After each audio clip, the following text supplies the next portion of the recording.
हरिशरणं हरि ओम तत्सत। श्रीमते रामचंद्राय नमः।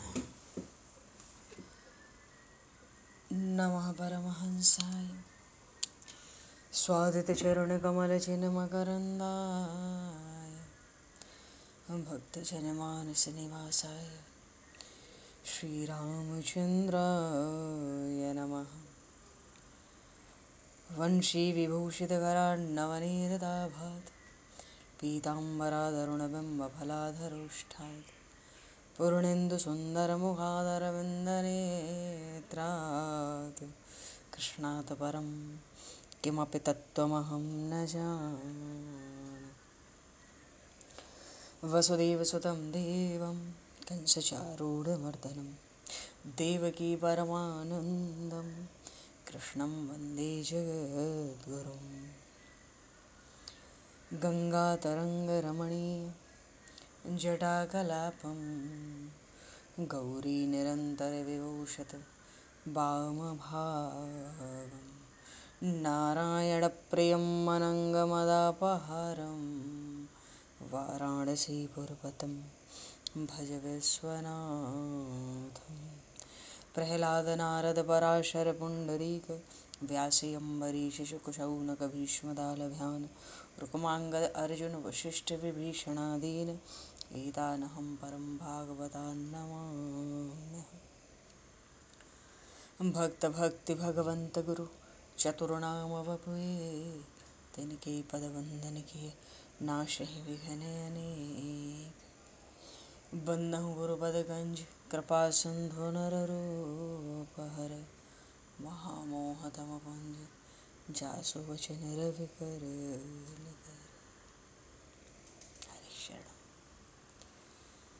गोविंद जय जय गोपाल जय जय गोविंद जय जय गोपाल जय जय राधारमण हरि गोविंद जय जय राधारमण हरि गोविंद जय जय।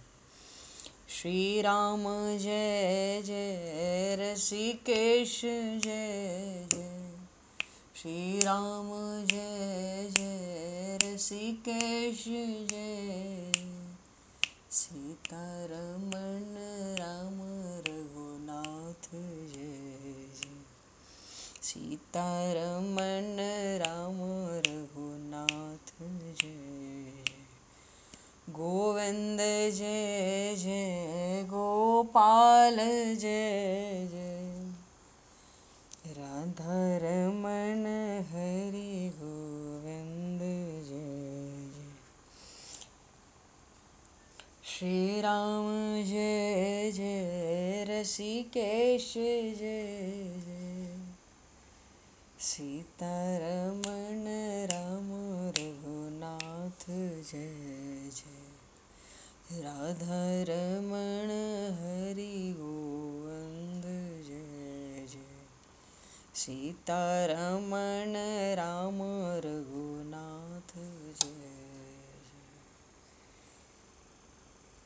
बोली श्यावर रामचंद्र भगवान की जय। समूह राम दरबार की जय। श्री राधे वर कृष्णचंद्र भगवान की जय। श्री भागे बहरलाल की जय। श्री वृंदावन प्रेम धाम की जय। श्री पंडरीनाथ भगवान की जय। सब संतन की जय, सब भक्तन की जय, समस्त वैष्णवन की जय, समस्त पूर्वाचार्य चरणन की जय, समस्त संप्रदाचार्यन की जय। श्री सद्गुरुदेव भगवान की जय। गंगा मैया की जय, जमुना मैया की जय, सरजू मैया की जय, गौ माता की जय, तुलसी माता की जय, पृथ्वी माता की जय, काशी महारानी की जय। जय जय श्री सीताराम, जय जय श्री राधे श्याम। नमः पार्वती पतये हर हर महादेव। अनंत कोटि ब्रह्मांड नायक सर्वेश्वर पूर्ण परात्पर ब्रह्म असंख्य कल्याण गुणगण निलय भक्त वांछा कल्पतरु शरणागत वत्सल भक्त वत्सल दीनबंधु दया सिंधु यदुवंश में अवतंस लीला पुरुषोत्तम योगेश्वर भगवान श्री कृष्ण की महती कृपा करुणा से एवं महापुरुषों की भावमयी सन्निधि में, साथ ही आप सभी श्रद्धालु भक्त वैष्णवों की मंगल सन्निधि में, मानव जीवन का सर्वोत्कृष्ट फल भागवत गुणगान, भगवत गुण चिंतन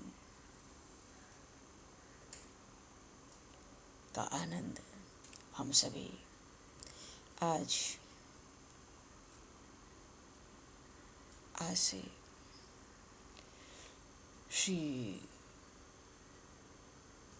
श्रीमद् भगवद गीता के चिंतन के माध्यम से प्राप्त करने जा रहे हैं।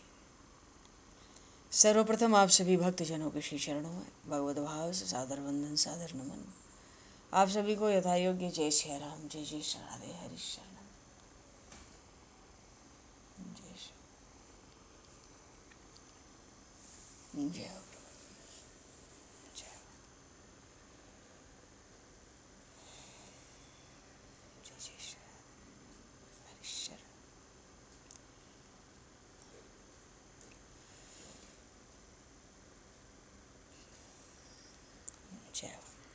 श्री कृष्ण गोविंद हरे मुरारे, हे नाथ नारायण वासुदेव, जिह्वे पिब स्वामृतमित देव, गोविंद दामोदर माधवेति।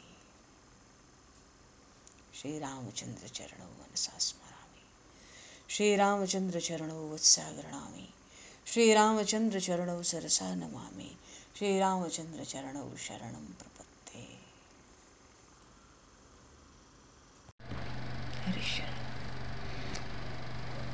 पूर्व प्रसंग में भगवान श्री कृष्ण ने उन भक्तराज अर्जुन जी को सुनाया कर्तव्य कर्म करने की आवश्यकता। प्रभु ने तो यहाँ तक कहा ना कि पार्थ तुम तो मेरा ही उदाहरण ले लो, त्रिभुवन में 3 लोक में मेरे लिए क्या कोई कुछ कर्तव्य कर्म है या प्राप्त करने योग्य कोई वस्तु है जो प्राप्त न हो? फिर भी मैं भी तो लोक संग्रह के लिए कर्तव्य कर्म करता हूं। तो एक बार को अर्जुन जी को लगा होगा कि प्रभु आपके लिए कर्तव्य कर्म करने की क्या आवश्यकता है। प्रभु कहते हैं जरूरत है। अगर मैं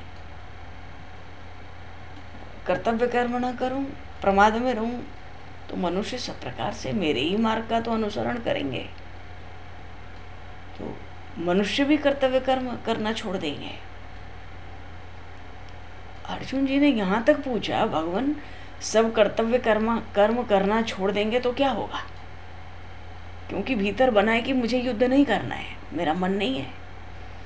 तो कहते चलो सारे मनुष्य ही छोड़ दें कर्तव्य कर्म करना, तो क्या होगा? तब तो अपना अपना कर्तव्य कर्म ना करें तो सबके सब मनुष्य नष्ट भ्रष्ट हो जाएंगे, सब तरह के शंकर दोष पैदा हो जाएंगे।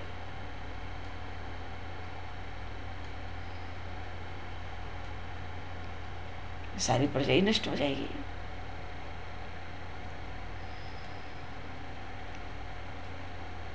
तो अर्जुन जी को यह भी लगा चलो ठीक है, लोक संग्रह की दृष्टि से आपके लिए कर्तव्य करना तो बहुत जरूरी दिख रहा है, नहीं तो सब नष्ट भ्रष्ट हो जाएगा। पर जो जीवन मुक्त महापुरुष है, क्या उनके लिए भी कर्तव्य कर्म जरूरी है? हाँ, जरूरी नहीं, बहुत जरूरी है।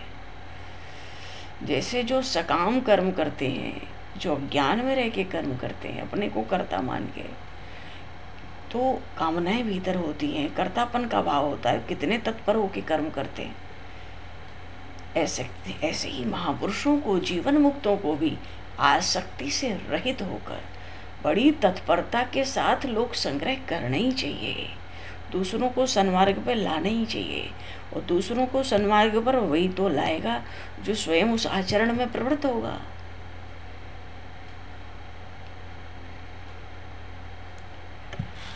तरह तरह से प्रभु जी ने समझाया।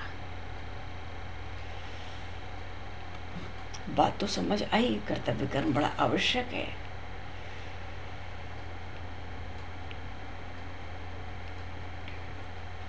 और भगवान ने विषयों का भी कुछ, विषयों के विष को भी प्रकट किया, क्योंकि कर्तव्य कर्म हम कब नहीं कर पाते, जब अपने सुख अपने स्वार्थ में बुद्धि लग जाती है, अपने शरीर को सुखी करने की भावना आती है, तो हम फल की कामना का त्याग नहीं कर पाते और अपने को हर कर्म का कर्ता मानते हैं, बलपूर्वक, अहम पूर्वक। इसलिए भगवान कहते हैं कि देखो, सब विहित कर्मों का अनुष्ठान होना चाहिए शास्त्र सम्मत। उन कर्मों को भी करके मुझे अर्पित कर दो। मन में उन कर्मों का अभिमान मत लाओ। इतना काम कर लो तो सारे काम सिद्ध हो जाएंगे इतने से ही। देह में आसक्ति मत रखो। और प्रभु ने तो ये भी कहा,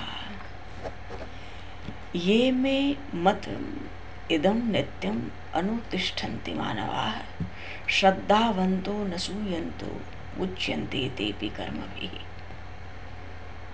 कि हे धनुर्धर, जो लोग मेरे इस निश्चित मत का आदर पूर्वक इसको अंगीकार नहीं करेंगे ना, जो श्रद्धा पूर्वक इसको स्वीकार नहीं करेंगे, कर्मों को करेंगे फिर भी कर्म के बंधन में बंधे ही रहेंगे, तो जो मेरी मत का अनुसरण करेंगे, उसके अनुसार चलेंगे, सब स्वधर्म का शास्त्रोक्त वेद विहित कर्मों का पालन करेंगे और कर्म करके मुझे अर्पित करेंगे, बस वही कर्म है, वो कर्म बंधन में नहीं बांधते। और जो लोग माया के चक्कर में पड़े रहेंगे, प्रकृति के अधीन रहेंगे, अपनी इंद्रियों से लाड़ प्यार करेंगे, वो मेरे मत का अनादर अवश्य करेंगे। वो तो सोचेंगे कि हम केवल बकवास करते हैं। तुम निश्चित जान लो, जो ऐसा सोचेंगे वो मोह के मद से मत वाले हैं, क्योंकि मोह की मदरा पिए हुए हैं। विषयों के विष से ऐसे लोग लबालब भरे हुए हैं, अज्ञान के दलदल में फंसे हुए हैं। जैसे मनुष्य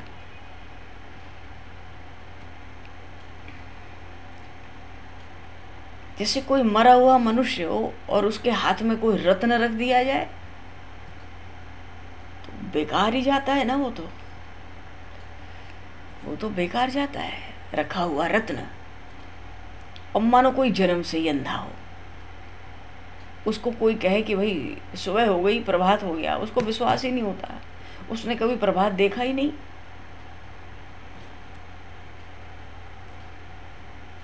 अब आकाश में चंद्रमा आ जाए तो कौवे का कोई काम बनना है? वो चंद्रमा आकाश में आ भी जाए तो कौवे का कोई उपयोग तो है नहीं, कौवे के लिए तो कोई उपयोग नहीं है। ऐसे ही जो कर्मयोग का ये जो उपदेश है, भगवान कह रहे हैं जो मूढ़ व्यक्ति है ना, उनको अच्छा नहीं लगता, इसीलिए वो इस मत का सम्मान नहीं करते, बल्कि उल्टी निंदा करते हैं। क्योंकि इंद्रियों को सुख देने में, उन इंद्रियों से लाड़ प्यार करने में बड़ा सुख होता है। स्वार्थ से कर्म करते हैं, बड़े उत्सुक रहते हैं। और यहाँ तो स्वार्थ को त्याग के कर्म करना है, दूसरों के हित के लिए कर्म करना है। बचा कुचा अन्न यज्ञ से जो शेष बचे वो खाना है। वहाँ तो रसना से ही इतना लाड़ प्यार है। इन मूढ़ लोगों को मेरी बात अच्छी नहीं लगती, पर ऐसा होना भी स्वाभाविक है। फतिंगा होता है, पतंगा जिसको कहते हैं, अब दीपक का प्रकाश देख लेता है तो सहन कर पाता है क्या? फतिंगा दीपक के प्रकाश को बर्दाश्त ही नहीं कर पाता। तो जो विषयों से रस पा रहे हैं, जो विषयों का सुख चाह रहे हैं, ऐसे मूढ़ व्यक्ति भी तो आत्मघातक ही हैं, खुद अपनी हत्या करने वाले हैं। अब वो पतंगा जाता है दीपक के पास, दीपक का आलिंगन करता है, क्या होता है? उसी में जल मरता है। तो जो लोग परमार्थ की बातों, जिनको परमार्थ की बातें अच्छी नहीं लगती, उनको कभी सुनाना भी नहीं चाहिए इस विषय की प्रभु कहते हैं, ये जो प्रभु ने स्वधर्म आचरण बताया इस तीसरे अध्याय में, इसकी तो चर्चा भी वहां मत करो, करनी ही नहीं चाहिए। तो प्रभु अर्जुन जी ने सोचा कि स्वधर्म का आचरण सबको करना है। मेरे प्रभु कहते हैं कि ज्ञानियों को भी करना है, महापुरुषों को भी करना है, और इनको तो करना ही है, सबको लोक संग्रह के लिए करना है। जैसे संसार के लोग शरीर को सुखी करने के लिए तत्पर रहते हैं दिन रात, वैसे ही लोक संग्रह के लिए कर्म करता है परमात्मा, कर्म करते हैं महापुरुष, जीवन मुक्त गुणातीत सब करते हैं, और कहा है करना है। अब भगवान ऋषभदेव जैसा कोई अवधूत चर्या ले ले तो उसकी बात नहीं है, पर ऐसे तो करना है। और भगवान ऋषभदेव ने अवधूत चर्या स्वीकार कर ली तो संसार के आगे आदर्श मोक्ष मार्ग का प्रतिपादन ही तो किया। कोई कर्म न करते हुए भी मोक्ष मार्ग का प्रतिपादन करने के लिए ही भगवान ऋषभदेव का अवतार हुआ, भगवान कपिल देव का अवतार हुआ सांख्य शास्त्र के प्रतिपादन के लिए। अच्छा, यहाँ पे अर्जुन जी एक प्रश्न कर रहे हैं इस तीसरे अध्याय में, एक ये अंतिम प्रश्न और किया है कर्मयोग में। कहते हैं कि केशव, अगर अपने धर्म का पालन ही श्रेष्ठ है तो मनुष्य न चाहता हुआ भी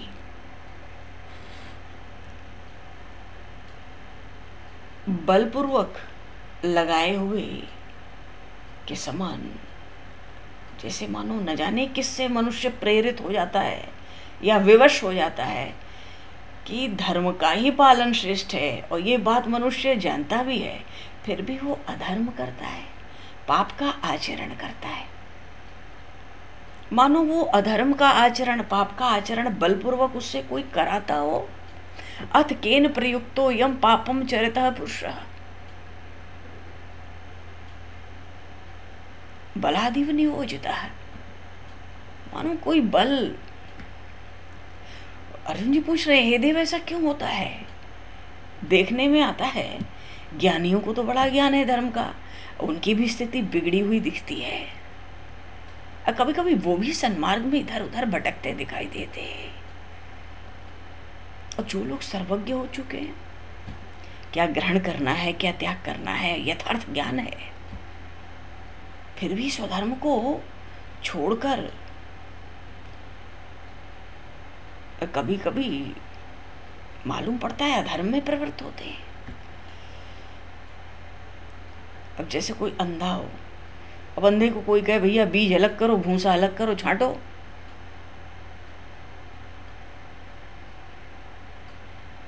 है तो कोई नेत्रवान, पर कभी कभी ऐसा होता है कि उसको ये नहीं समझ में आता क्या ग्रहण करूं क्या त्यागूं, क्या ग्राह है क्या अग्राह है, कैसे चुना होगा। तो नेत्रवान तो उन्हीं को कहते हैं ना जो ज्ञानी है। जिनको यथार्थ ज्ञान है वो भी भूल करते हुए देखे जाते हैं।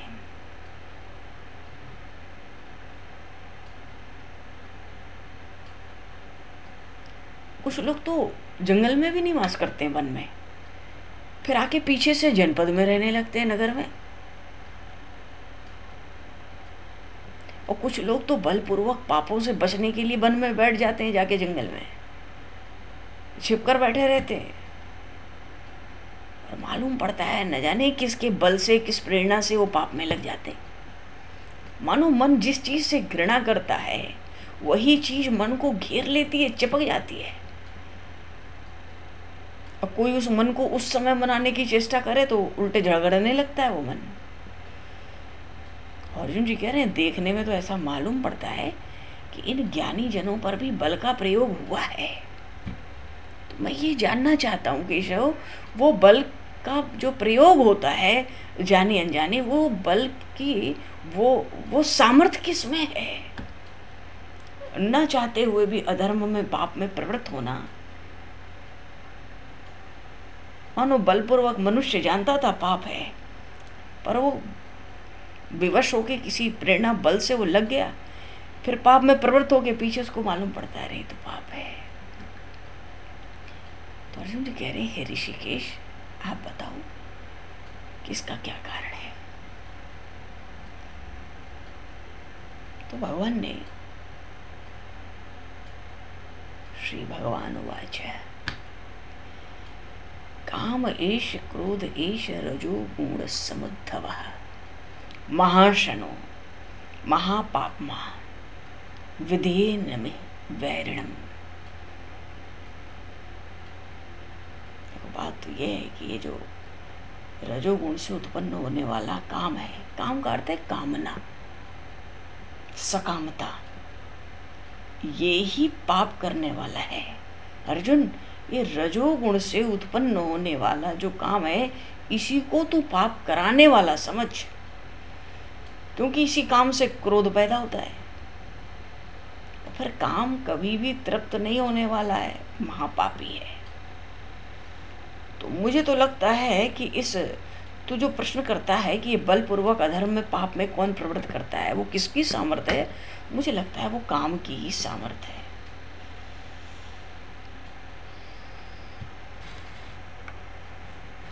अच्छा, ये महापापी काम करता क्या है, इसके पास क्या काम है? जैसे धुएं से आग ढक जाती है ना, अग्नि, मैल जम जाए तो दर्पण ढक जाता है, ऐसे ही ये जो कामना है, पाप न करने की इच्छा को दबाकर मनुष्य को पाप में लगाता है।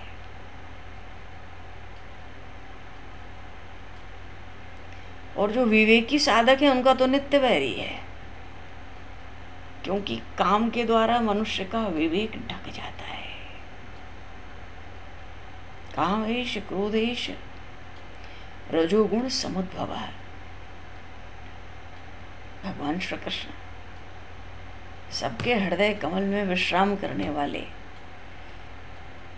निष्काम योगी भी जिन प्रभु की चाहना करते हैं, ऐसे जो भगवान श्री कृष्ण है, वो उन महात्मा अर्जुन जी से कहते हैं, सुनो, ये जो सामर्थ्य है न चाहते हुए भी अधर्म और पाप में प्रवृत्त करने की, ये बल एकमात्र काम और क्रोध के ही होते हैं।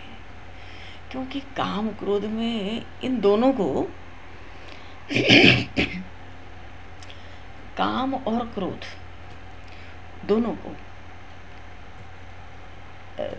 दया से कुछ भी लेना देना तो होता नहीं है। काल की तरह बिल्कुल बेरहम से होते हैं ये।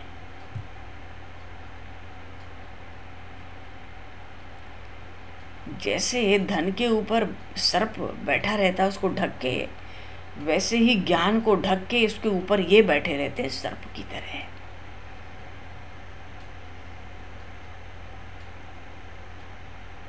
और विषयों की तो बाघ की तरह रक्षा करते हैं। और जो भजन मार्ग में लग गए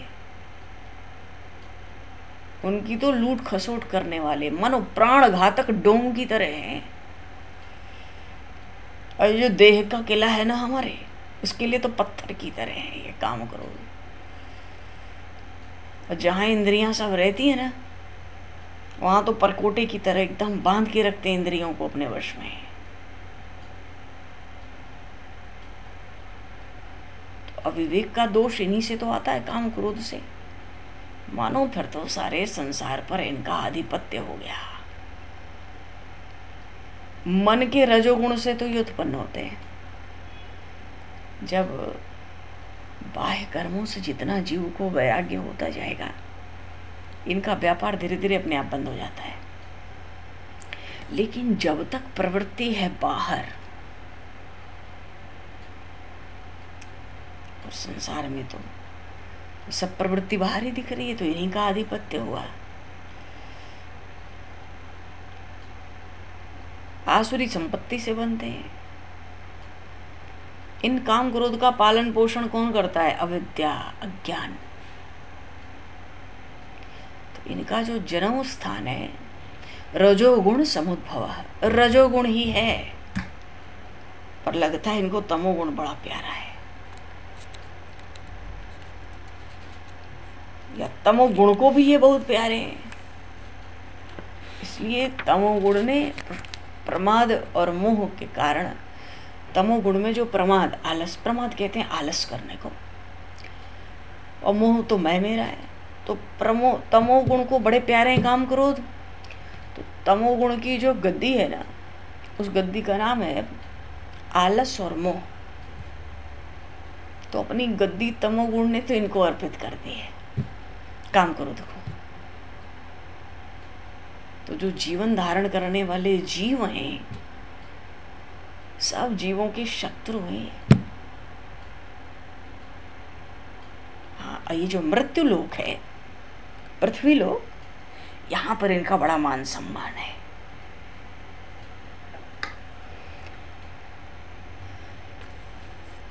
और जब इनको भूख लग जाए, किसको? काम क्रोध को।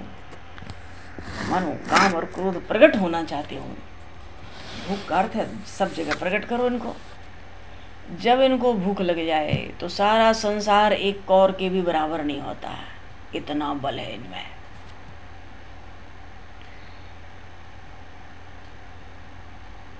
इनका जो संसार में व्यापार है, उस इनके काम क्रोध के व्यापार की देखरेख कौन करता है? आशा नाम की पिशाची। आशा न हो तो कामना कहाँ होगी? कामना पूरी न हो तो क्रोध आता है, तो वो भी नहीं होगा। तो काम क्रोध की देखभाल कौन करता है? आशा करती है। इसलिए आशा ही परमम दुखम। अच्छा, जहाँ काम क्रोध होते हैं ना, वहाँ भ्रम बहुत होता है, शंकाएं बहुत होती हैं, संशय बहुत होता है।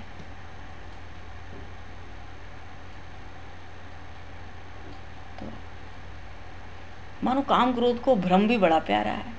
ये भ्रम कौन है? ये आशा की छोटी बहन ही है। और ये जो भ्रम है ना, कहते हैं ना शक का कोई इलाज नहीं है, ऐसे ही ये भ्रम है।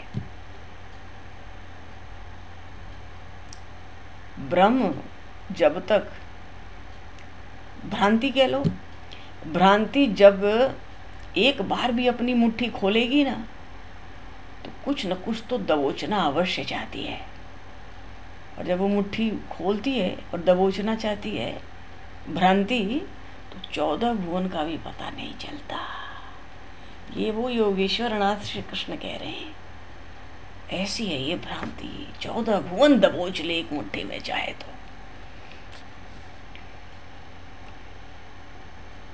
और ये जो भ्रांति ऐसा विलक्षण खेल खेलती है, त्रिभुवन को अपने खाने की सामग्री बना के खा के पचा भी ले, हजम कर लेगी। इसकी दासी है तृष्णा। हाय हाय जीवन में जो बना पड़ा है।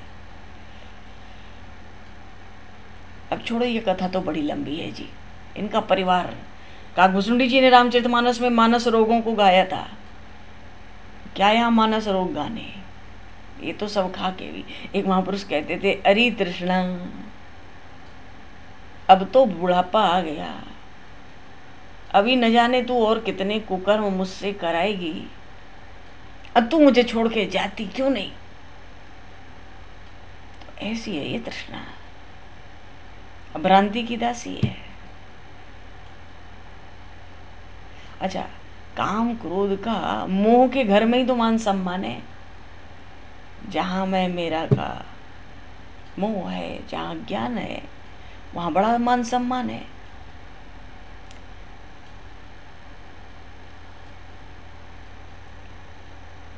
अपनी करनी से ये काम क्रोध पूरे जगत को ही नचा रहे। और लेन देन कौन करे? अहंकार ही लेन देन कर सकता है भाई काम क्रोध से। एक मानस रोग में आता है दंभ। ये उत्तरकांड में भी बड़े सुंदर आए हैं ये सब प्रसंग, काकभूषुंडी जी ने सुना। एक होता है दंभ। ये दंभ क्या होता है? दंभ तो सत्य का सार निकाल रहा है, संसार से निकालता है। सत्य का सार निकालकर असत्य का भूसा भरने वाला होता है दंभ।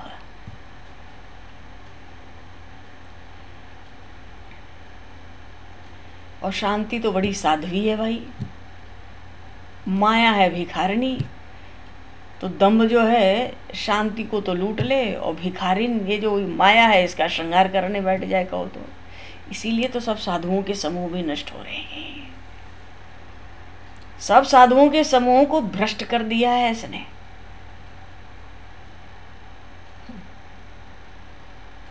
तो विवेक का जो आश्रय स्थल है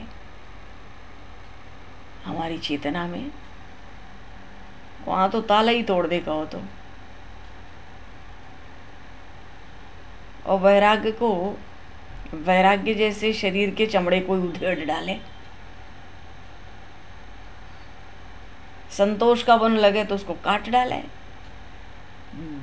धैर्य का कोई दुर्ग बना ले, किला बना ले अपने भीतर साधक, तो उसको तो ध्वस्त ही कर दे।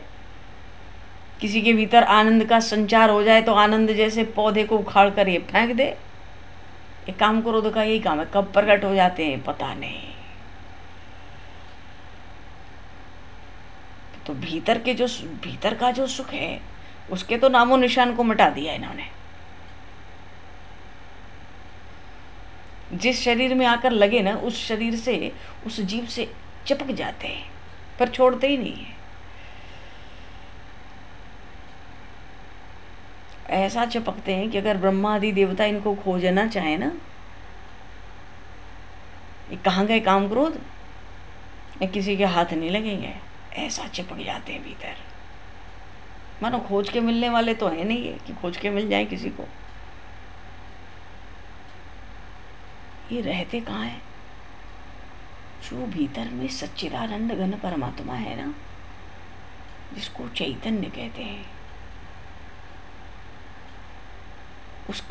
उसके बिल्कुल सन्निकट जो महाज्ञान है, जो महाज्ञान का प्रकाश है ना, उस पंक्ति में बैठे रहते काम क्रोध वहां तक। तभी तो सबसे ज्यादा ये ज्ञानियों को ही छलते हैं, वहां तक बैठे रहते हैं। काम क्रोध ने ही तो ज्ञान को ढक रखा है। जैसे अग्नि, धुआं जो होता है अग्नि को ढका रहता है। और जहां कहीं एक बार ये अपना काम शुरू कर दें, रोके नहीं रुकते। रोके नहीं रुकते का भाव क्या है? कहने का अर्थ क्या है? भाव ये है कि ये काम क्रोध प्राणियों को बिना पानी के डुबा देते, बिना अग्नि के जला डालते, बिना बोले ही अपने चंगुल में जकड़ लेते, बिना किसी अस्त्र शस्त्र के ही प्राण हर लेते, बिना डोरी के ही फंसा लेते। और क्या कहें, शर्त लगाकर ज्ञानियों की भी हत्या कर डालते हैं। हत्या का अर्थ है कि फिर तो ज्ञानी का ज्ञान ऐसा ले डूबते हैं कि उसके शेष जीवन में वो पहले वाला ज्ञान प्रकट ही नहीं हो पाता। इतनी इनकी सामर्थ्य है। तो ज्ञानी ज्ञानवान बनते हैं तब तो वहां शर्त लगाकर हत्या ही कर देते हैं। और कहो तो बिना कीचड़ के ही प्राणियों को जमीन में गाड़ दें। ऐसी सामर्थ्य है काम क्रोध की। बिना फांस के ही फंसा लें। और बल इतना प्रबल है, बल इतना इनका प्रबल है, किसी के आगे हार मानते नहीं।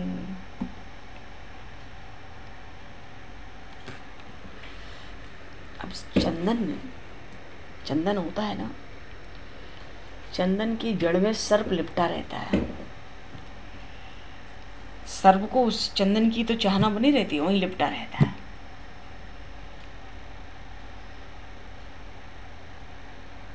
अब प्रकाश के बिना सूर्य कभी दिखाई देगा क्या? धुएं के बिना अग्नि होती है? अब मल पड़ा हो खूब तो दर्पण भी नहीं दिखाई पड़ता। भगवान श्री कृष्ण, उन योगेश्वर श्री कृष्ण ने अपने सखा अर्जुन से कहा, अर्जुन सच कहता हूं, काम और क्रोध के बिना अब तक मेरी दृष्टि में कोई ज्ञान आया ही नहीं।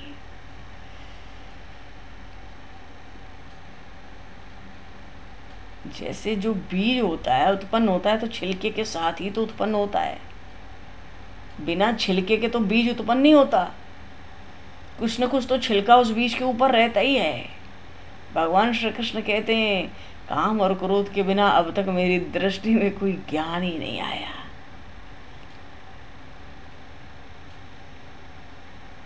इस बात को सुन के तो ज्ञानियों का धैर्य चला जाता होगा भाई।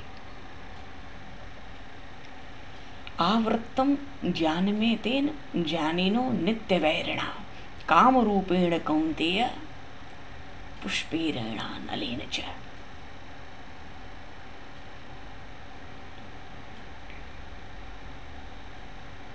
ज्ञान तो अपने में स्वयं ही शुद्ध है, फिर भी काम क्रोध से ढक जाता है तो गूढ़ बना रहता है, मानो बड़ी भारी कोई वस्तु हो।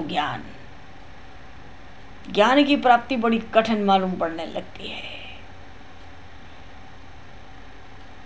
अब कोई ये कहे कि जब ऐसे प्रबल शत्रु काम क्रोध है तब तो इनको पहले जीतना चाहिए। भगवान कहते हैं ये काम क्रोध के रूप में जो राक्षस है ना, इनका पराभव होना संभव होता ही नहीं। तो फिर ऐसे राक्षसों को मारने के लिए हमें अपने शरीर में शक्ति सामर्थ्य लानी चाहिए। लाओ क्या लाओगे, कितना भी ईंधन लाओ, आग की सहायता ही करेगा। अर्जुन जी पागलपन की बातें छोड़ो, काम क्रोध जीतने की, इनका पार कोई नहीं पा सकता। जब भगवान शिव के पास काम आया, सृष्टि में सब मर्यादाएं मिट गई, जड़ चेतन सब स्थावर जंगम, कोई नहीं बचा। एक दो बचे तो कौन बचे? गोस्वामी जी कह रहे थे बालकांड में, जे राखे रघुवीर ते उबरे ते ही कालमा। तो स्पष्ट है ना, काम क्रोध को शक्ति सामर्थ्य से कोई नहीं जीत सकता, क्योंकि जितना उपाय जीव करता है ना काम क्रोध को सल्टाने का, वो सब उपाय इनको बढ़ाने में, इनके सहयोग में लग जाते हैं। और जितने हठ योगी होते हैं ना, हठ योगियों को तो बड़ा परेशान करते हैं, उनको तो जीत लेते हैं। तो भगवान ने कहा कोई बात नहीं, मैं तुमको इन काम क्रोध को जीतने का एक बड़ा श्रेष्ठ उपाय बताता हूं। ऐसा उपाय बताता हूं जो तुमसे हो जाए।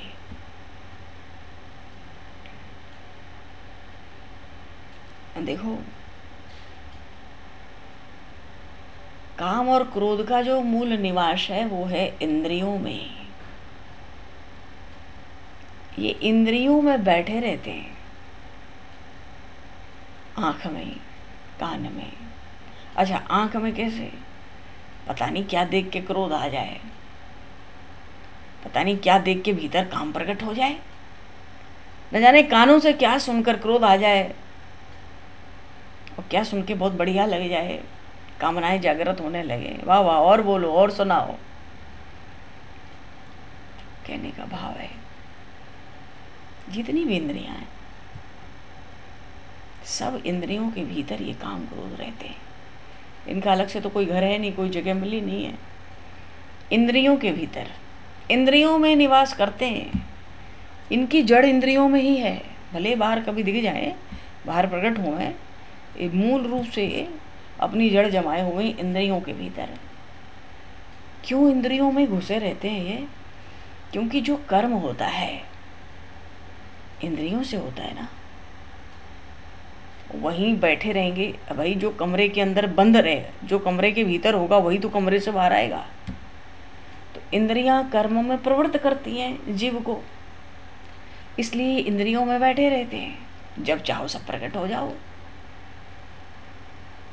इन्हीं इंद्रियों से कर्म की प्रवृत्ति उत्पन्न होती है, इसलिए अपनी जड़ जमा कर ये इंद्रियों में ही निवास करते हैं।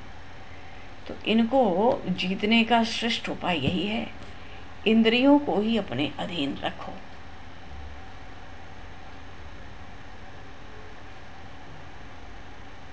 इंद्रियों के वश में मत हो जाओ। इंद्रियों को अपने अधीन रखो। धीरे धीरे मन की दौड़ समाप्त हो जाएगी, समाप्त हो जाती है। मन की दौड़ समाप्त हुई तो बुद्धि का छुटकारा हो जाता है। और फिर जब मन की दौड़ समाप्त हो जाए, बुद्धि का छुटकारा हो जाए, तो ये जो पापी काम क्रोध है ना, इनका आश्रय ही नष्ट हो जाता है। जहि शत्रु महाबाहो काम रूपम दुरासदम। अंतिम श्लोक में 3रे अध्याय में प्रभु कह रहे हैं, एवं बुद्धे परम बुद्ध्वा। हाँ, जय शत्रु महाबाहो काम रूपम दुरासदम। जिस समय अंतःकरण से बाहर निकाल दिए जाते हैं, तब तो इनका पूर्ण रूप से सफाया हो जाता है। मृगजल सूर्य के किरणों का प्रकाश न हो तो मृगजल होता है क्या? नहीं हो सकता ना, उसका कोई अस्तित्व ही नहीं, उस बात की वहां कोई चर्चा ही नहीं है। जब सूर्य की किरणें पड़ती हैं तो दूर मालूम पड़ता है, अरे आगे जल है, वहां तक थोड़ा करीब पहुंचो तो नहीं, इससे और आगे जल है। इसी को तो मृग तृष्णा का जल कहते हैं। जल है नहीं, ऐसे ही संसार में सुख है नहीं, जितना भी उपाय कर लीजिए। तो सूर्य की किरणें ना हो तो मृग तृष्णा के जल की बात ही क्या है। ऐसे ही अर्जुन, हाँ ये बात जान लो, यदि काम क्रोध का नाश हो जाए, इनके सहयोगियों इनका नाश होगा तो इनकी सेना तो अपने आप मरमरा जाएगी। भ्रांति की, आशा की, दम्भ की, अहम की, सब।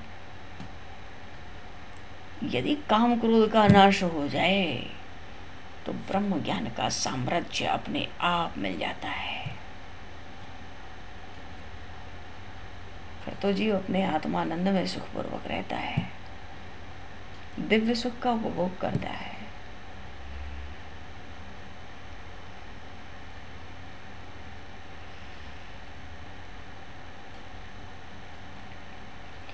जीव और शिव, इनकी भेंट इस ब्रह्मानंद में ही तो होती है। यही तो गुरु की महिमा है। गुरु शिष्य को इतना ही तो सुना देता है। शास्त्रों में ये बात लिखी है,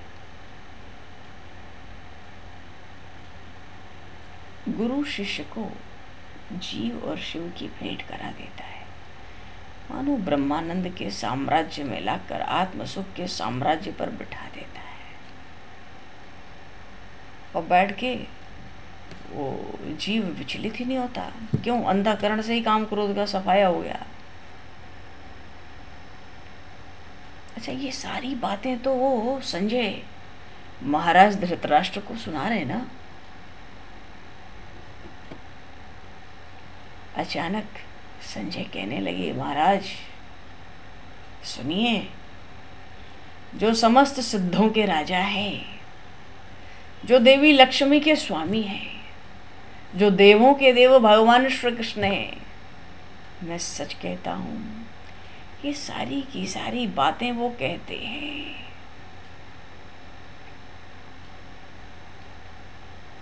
ये सारी की सारी बातें वो सुना रहे हैं।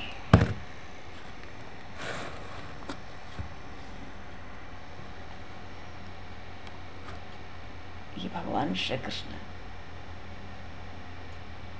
एक महर्षि व्यास नारायण, भगवान वेद व्यास के एक शिष्य हुए।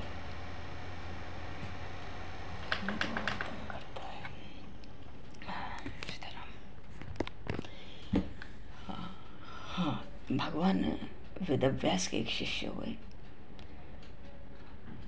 उनका नाम था राघव चैतन्य। उन्होंने एक श्लोक लिखा था,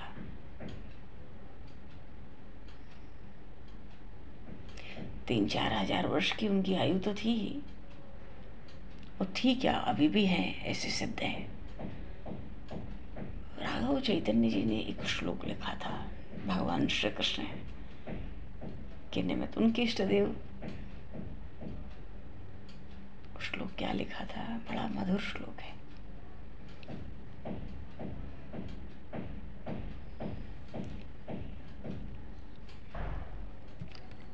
पुंजीभूतम प्रेम गोपांगना नाम।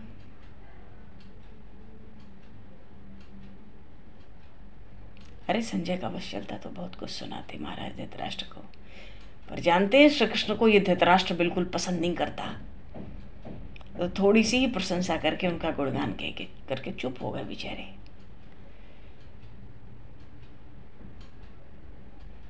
पर प्रभु भक्ति से संजय का हृदय तो ओतप्रोत है। अभी तो विश्वरूप दर्शन तक करने वाले हैं संजय। अच्छा, ये महाराज राघव चैतन्य जी महाराज श्लोक लिखा, इतना सुंदर। कहते हैं पुंजीभूतम प्रेम गोपांगना नाम, मूर्तिभूतम भागधेयम यदूनाम,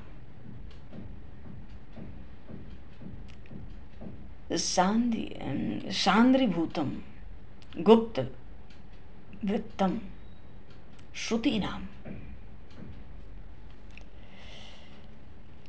श्यामीभूतम ब्रह्म में सनिद्धताम।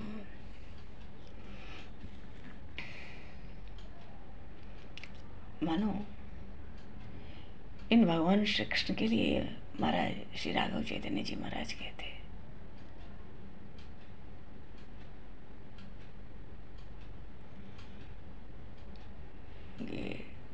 गोपियों के तो पूंजीभूत प्रेम है, पूंजीभूत प्रेम। मानो गोपियों के लिए, उन गोपांगनाओं के लिए तो साक्षात प्रेम ही थे श्री कृष्ण। और जो यादव हुए, यादव इसलिए क्योंकि यदुवंश है। प्रभु श्री राम राघव इसलिए कहलाते हैं क्योंकि वो रघुवंश के हैं, ये और कोई यादव नहीं है। भगवान श्री कृष्ण विष्णुवंशियों में उत्पन्न हुए हैं, चंद्रवंशीय हैं, जैसे भगवान श्री राम सूर्यवंशीय हैं और राघव हैं, रघुवंश के हैं। भगवान श्री कृष्ण यदुवंश में प्रकट हुए, यदुवंश में अवतरण से अवतार लिया, इसलिए यादव कहलाते हैं। मूर्तिभूतम भागधेयम यदूनाम, यादवों के तो मूर्तिमान भाग्य। राघव चैतन्य जी महाराज कहते कौन है श्री कृष्ण? गोपियों के पुंजीभूत प्रेम, यादवों के मूर्तिमान भाग्य। और सांद्र वित्तम सांद्रभूतम गुप्त वित्तम श्रुति नाम, श्रुतियों के तो एकमात्र घनीभूत धन। हाँ,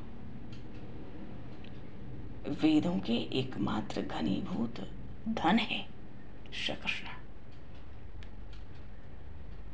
और श्यामीभूतम ब्रह्म में सनिद्धताम, ऐसे राघव चैतन्य जी महाराज कहते हैं ऐसे जो सांवरे ब्रह्म है,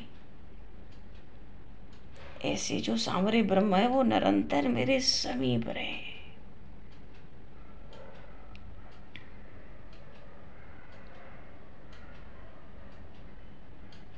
हाँ,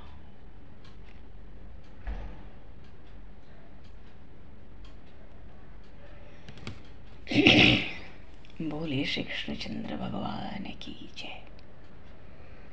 भक्त राजा अर्जुन जी महाराज की जय। श्रीमद् भगवद गीता जी की जय। सब संतन की जय, सब भक्तन की जय। कल वैशाख मास का शुक्ल पक्ष मोहिनी एकादशी का परम पावन तिथि है। थोड़ा सचेतन रहने की आवश्यकता है। बोली काशी महारानी की जय। तो भगवान समय को दृष्टिगत करते हुए दो पल नाम लेकर, नाम बोलकर वाणी को विराम दिया जाए।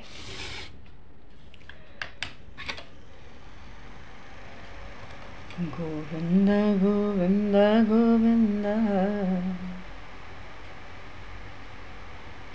राधे राधे गोविंद। बोलो जी।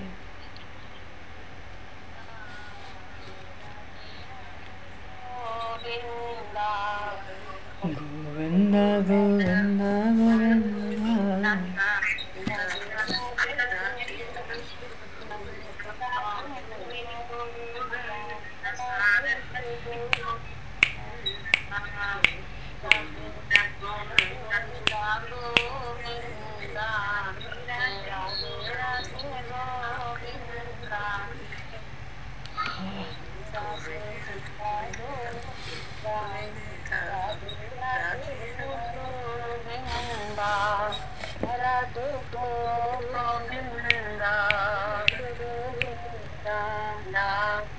गोविंदा गोविंदा गोविंदा तेरा तेरा दे गोविंदा।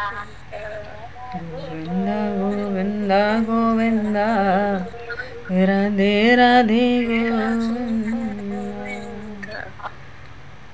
गोविंदा गोविंदा गोविंदा तेरा दे गोविंदा। बोलिए श्री भगवान कृष्णचंद्र महाराज की।